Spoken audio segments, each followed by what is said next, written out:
The 110cc scooter segment is majorly dominated by family scooters, which incline more towards practicality than excitement. But if you want to stay in this frugal segment and want a pinch of excitement and fun, this is one of your options.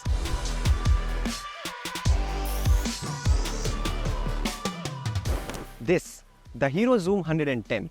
Now this has been around for almost 2 years and hasn't really been able to set the sales chart on fire for Hero. So in June this year, Hero launched the Combat Edition of the scooter, which is essentially the visually different iteration of their top-end ZX trim. We have ridden the scooter for a couple of days to tell you whether you should consider buying this scooter, and to make things easier for you, here are 5 things that we think are good about the scooter and 2 things that could be better. Let's start with the positives.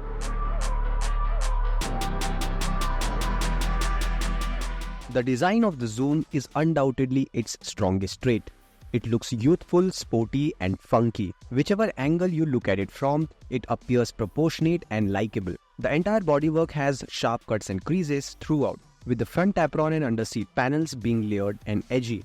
The Combat Edition gets fancier graphics than the rest of the variants, and the grey paint scheme, Hero says, is inspired by fighter jets. Besides the different set of decals, there's a Combat Edition badge on the handlebar to keep reminding you of it being the top-end variant of the scooter.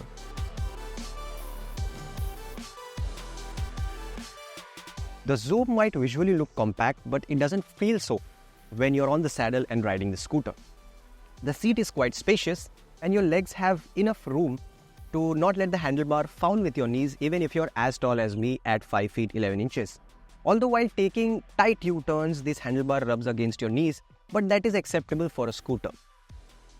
The floorboard, while it's not too big, your feet won't really demand for more space. On the move, the suspension setup does a good job of absorbing undulations.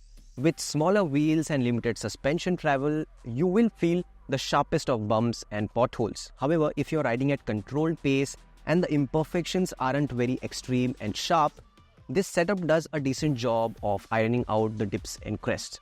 While there is a firm edge to it, it never gets bothersome and uncomfortable.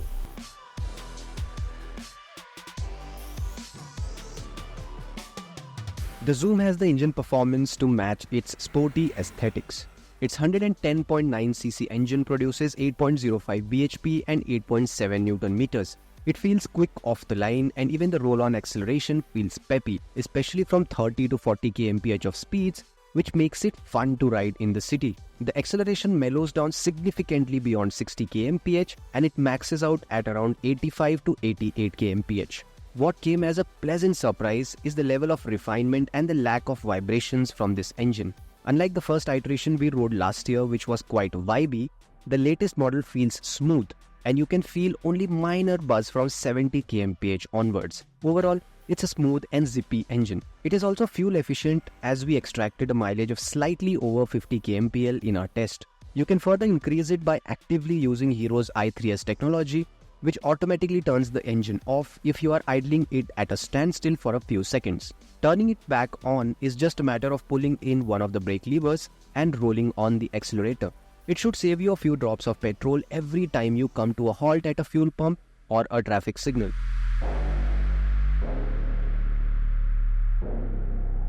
Hero products are meant to be some of the most affordable ones in terms of service and spare part cost.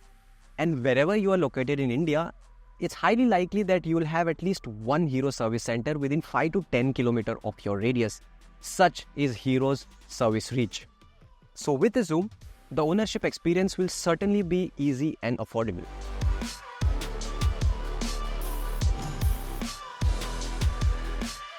With a starting price of Rs 71,400 at showroom Delhi, the Hero Xoom is considerably more affordable than the Honda Activa and the TVS Jupiter, and almost the same as the Honda Dio.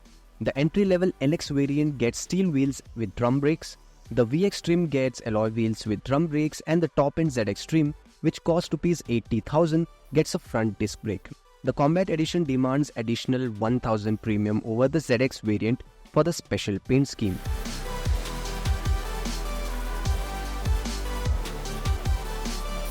The Hero Xoom is a little disabled in the very area scooters are popular for: storage space. Now the under-seat space, for instance, you can't really accommodate a half-face helmet in there, forget a full-faced one. Even a fully stuffed backpack cannot really fit in there. Similarly, on the footboard, with your feet occupying most of the area, you cannot carry a huge grocery bag or an LPG cylinder. What acts as a saving grace though are these two cubby holes, which are big enough to carry small things like a water bottle or wallet. Scooters are synonymous with convenience, but that's where the Xoom is a little underwhelming. It is deprived of some convenience-oriented features that have become a norm in 2024. It misses out on remote seat opening function, and an external fuel filler cap has also been given a miss.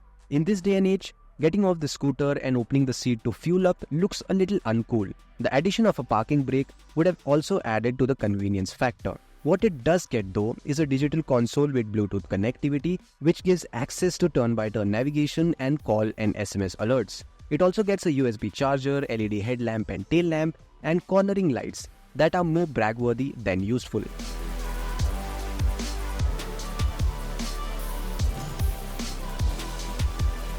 If you're out in the market for a frugal 110cc scooter with a dash of youthfulness and fun, the Hero Xoom 110 is certainly a good option. It truly stands out in the looks department. The engine performance feels peppy in the city.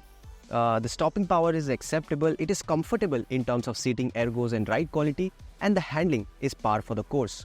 What makes it further attractive is the good fuel efficiency, affordable price tag, and Hero's vast service reach. But do remember that the absence of basic features like an external fuel filler cap and the lack of storage space will certainly cause some inconvenience at regular intervals. If you found this video useful, do share this with your friends, family, and with whoever you can.